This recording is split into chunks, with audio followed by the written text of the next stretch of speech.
ना ये जो पोर्शन है ना फ्रेंड्स, ये उन्होंने सबसे ज्यादा डिस्कस किया है। आप ऑलमोस्ट समझ सकते हो कि इसी के ऊपर पूरा का पूरा चैप्टर उन्होंने फोकस किया है, financial risk. Financial risk referred to as unexpected change in the financial condition such as price, exchange rate, credit rating and interest rate।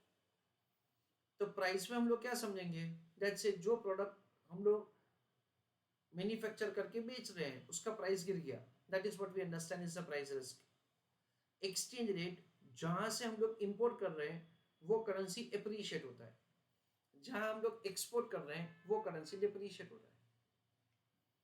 Credit rating हमारा नीचे जा रहा है, यानी वी अंडरस्टैंड दैट से द जो नया डेट फाइनेंसिंग हम लोग लेंगे सिर्फ उसमें हमको ज़्यादा रेट ऑफ इंटरेस्ट पे करना पड़ेगा।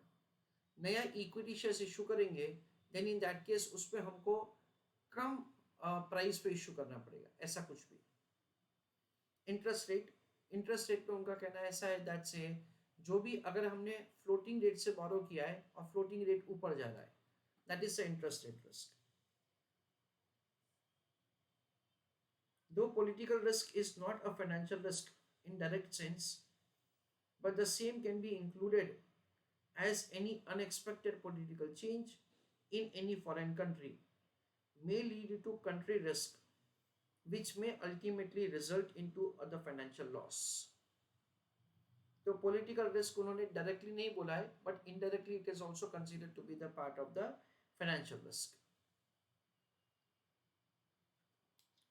Accordingly, broadly the financial risk can be divided into following categories।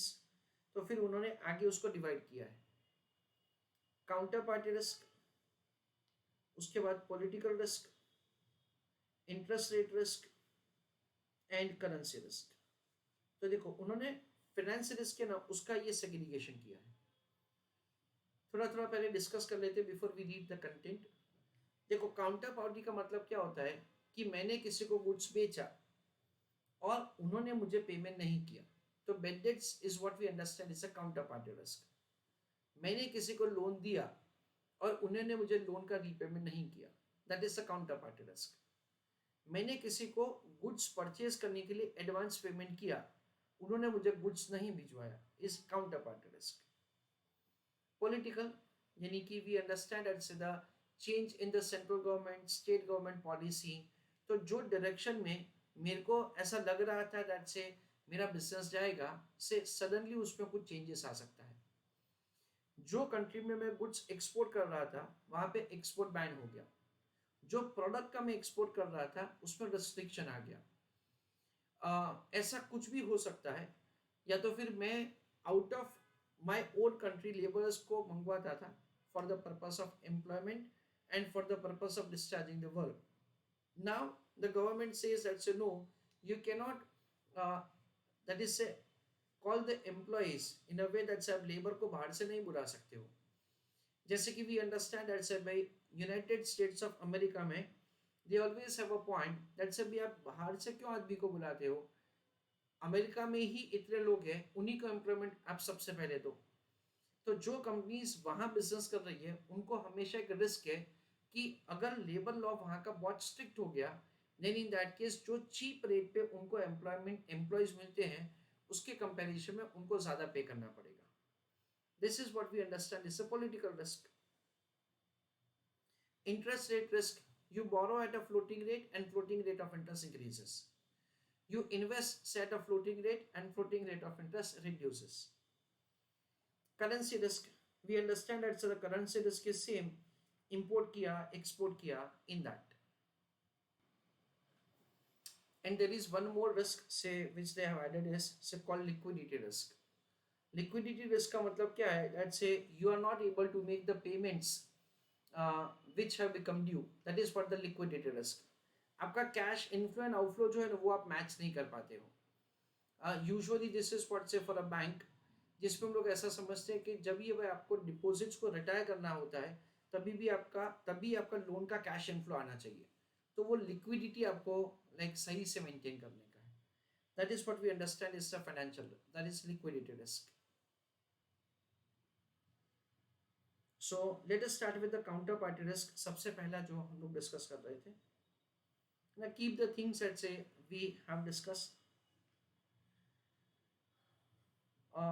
फिर एज यूजुअल हम लोग क्या करेंगे, हम लोग यही का यही चीज़ एक बार मॉड्यूल से गो थ्रू कर जाएंगे, और फिर एग्जामिनेशन में और रिविजनरी टेस्ट पेपर में कैसे क्वेश्चंस है वो भी हम लोग एक बार गो थ्रू कर लेंगे.